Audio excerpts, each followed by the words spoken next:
नमस्कार, जय जोहार साथियों, आप देख रहे हैं छत्तीसगढ़ तक। मैं हूं आपके साथ पूजा शर्मा। छत्तीसगढ़ की राजनीति में भूचाल लाने वाले बलौदाबाजार हिंसा मामले को लेकर एक ओर जहां ताबड़तोड़ एक्शन लेते हुए पुलिस कार्रवाई कर रही है, तो वहीं अभी इस गिरफ्तारी को लेकर सवाल भी उठने लगे हैं। सवाल उठा रहे हैं भीम आर्मी प्रमुख और नगीना सांसद चंद्रशेखर आजाद।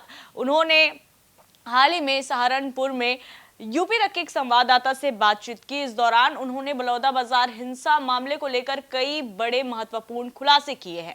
आजाद की माने तो उनके मुताबिक ये जो हिंसा हुई, इसके पीछे कोई बड़ी साजिश है और ये साजिश करने वाला कोई एक ताकतवर नेता है जो अपनी पर्सनल दुश्मनी निकालने के लिए, व्यक्तिगत दुश्मनी निकालने के लिए यहाँ पर सतनामी समाज को टारगेट कर रहे हैं। पहले सुनिए आजाद क्या कुछ कह रहे हैं। ऐसा लगता है कोई नेता वहाँ जो बहुत ताकतवर है अपनी पर्सनल जो है रंजिश, पर्सनल खुंदस निकाल रहा है, या वहाँ कुछ जांचें चल रही थी जिन जांचों को से ध्यान हटाने के लिए इस घटना को साजिशन अंजाम दिया गया। मैं चाहता हूँ इसकी ये साजिश ओपन हो, इसकी पूरी जानकारी हो, और ये तब होगा जब न्यायिक जाँच को हम लोग ट्रांसपेरेंस और उसको जो है हर तरह के दबाव से मुक्त रखेंगे। लेकिन जांच तो तब होगी जब जांच के लिए पर्याप्त समय मिलेगा और पर्याप्त जो उनको ताकत दी जाएगी। अभी से आप गिरफ्तारी करके एक अलग तरह का नैरेटिव सेट कर रहे हो, ये स्पष्ट होता है कि सरकार नहीं चाहती जांच हो।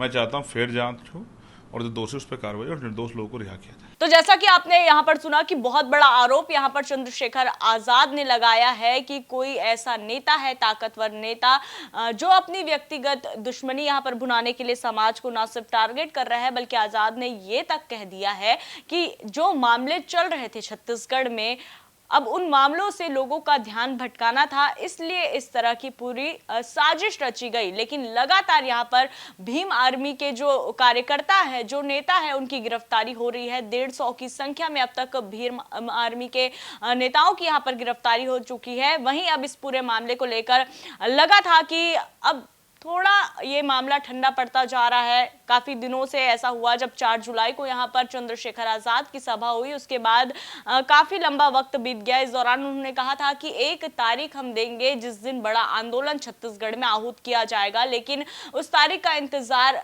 अब तक लोग कर रहे थे। सतनामी समाज, जिन्हें चंद्रशेखर आजाद से काफी उम्मीदें हैं, उन्हें लगता है कि आजाद उन्हें न्याय दिला सकते हैं। अब आजाद ने इस पर से भी पर्दा उठा दिया।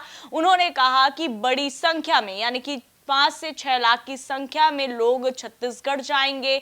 बड़ा अनिश्चितकालीन प्रदर्शन होगा और ये एक ऐसा प्रदर्शन होगा जिसे सरकार भी याद रखेगी और छत्तीसगढ़ के इतिहास में भी इसे याद रखा जाएगा। सतनामी समाज को कुचलने की साजिश, भीम आर्मी को कुचलने की साजिश, सतनामी समाज का दमन यहाँ पर हम बर्दाश्त नहीं करेंगे। यानी कि एक बार फिर से कड़ा रुख और तीखे तेवर यहाँ पर चंद्रशेखर आजाद के देखने को मिले हैं और कहीं ना कहीं अब उनके इस बयान के बाद एक बार फिर से छत्तीसगढ़ की राजनीति में खलबली मचने वाली है। लगा था कि बलौदाबाजार हिंसा मामले में धीरे धीरे ही कर ये जो मामला है वो शांत पड़ जाएगा, लेकिन नहीं। जिस तरह से चंद्रशेखर आजाद ने यहाँ पर अपनी आवाज बुलंद करते हुए सरकार को चेतावनी दी, कई एक के बाद एक बड़े आरोप उन्होंने लगाए और यहाँ तक कहा कि अब ऐसा आंदोलन होगा जिसे छत्तीसगढ़ के इतिहास में याद रखा जाएगा। यानी कि क्या करने वाले चंद्रशेखर आजाद, इतना तो तय है कि बहुत बड़ा कुछ होने वाला है छत्तीसगढ़ में।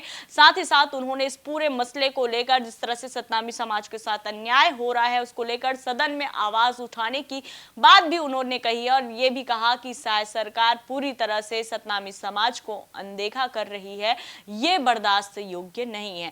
तो कुल मिलाकर अब एक बार फिर से चंद्रशेखर आजाद के इस मामले में दखल के बाद छत्तीसगढ़ की राजनीति में जहां खलबली मची हुई है, वहीं एक बार फिर सतनामी समाज को एक बैकबोन मिल गया है। उन्हें लग रहा है कि अब कहीं ना कहीं जिस न्याय की उम्मीद वो कर बैठे थे और लगातार सतनामी समाज की ही गिरफ्तारी, सतनामी समाज के लोगों की गिरफ्तारी हो रही थी, भीम आर्मी के लोगों की गिरफ्तारी हो रही थी, यहाँ पर अब लग रहा है कि जिस न्याय की उम्मीद में वो बैठे हैं चंद्रशेखर आजाद, एक बार फिर से एक न्याय की किरण के तौर पर उन्हें यहाँ पर नजर आ रहे हैं। बहरहाल देखने वाली बात होगी कि इस पूरे मामले में अब फिर से क्या कुछ नया करने वाले हैं चंद्रशेखर आजाद, और ये जो गिरफ्तारी हो रही है उसको लेकर आपके क्या कुछ राय है, कमेंट करके जरूर बताएं। और छत्तीसगढ़ से जुड़ी तमाम खबरों से अपडेट रहने के लिए देखते रहिए छत्तीसगढ़ तक। जय जोहार, नमस्कार।